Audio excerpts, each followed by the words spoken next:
Welcome back to Endangered Species Spotlight. This week we are talking about the comet moth. The comet moth is a type of very large moth that is found in the forests of Madagascar. Now, like many types of silk moths or moon moths, and this one is also called the Madagascar moon moth, they have a very short adult lifespan after emerging from the cocoon, only living for a couple days, basically in order to mate, lay eggs, and then die. They also have decently high sexual dimorphism. This one is the male with quite long streamers coming off the bottom of the wings, whereas the other two images are the female moths with shorter streamers.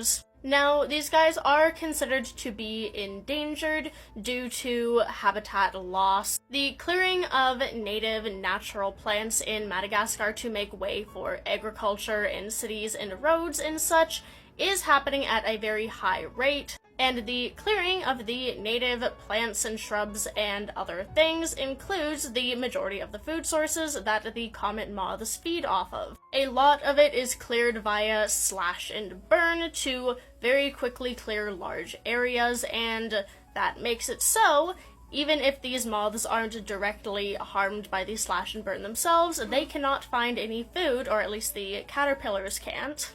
Because I'm pretty sure the adult moths don't even have a mouth part, so they don't eat as adults. But there is very little food for the comet moth caterpillars. Now, fortunately, these guys seem to do decently well in captivity. There's quite a few different captive breeding programs going on to hopefully breed and re-release these moths out into the wild.